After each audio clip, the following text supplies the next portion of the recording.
Abdi mulai di acara lintas warta bade meturan pamirsa kalawan warta.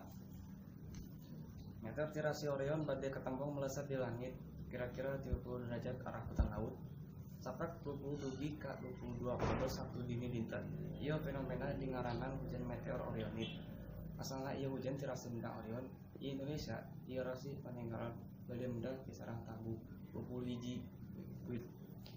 Penut ieu hujan marsih dina 21 Oktober. Angin kitu panginten atas tiasa dipigawe saprak 20 dugi ka 22 Oktober bentukna.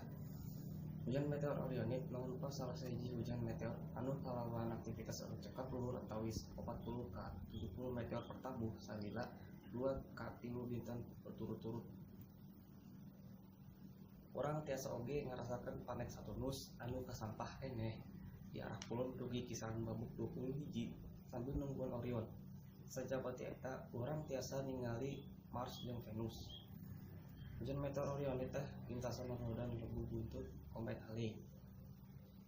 Ieu komet mangrupa komet anu ngaleuketan sareng nyenge saban 76 warsih sarta anyar bade kasampah deui dina 2021.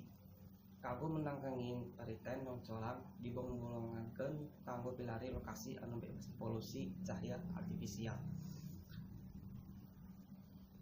Sakitu nu pikatur wilujeng tatepang dina warta nu bakal lengkap. Abdi Maulana Amit.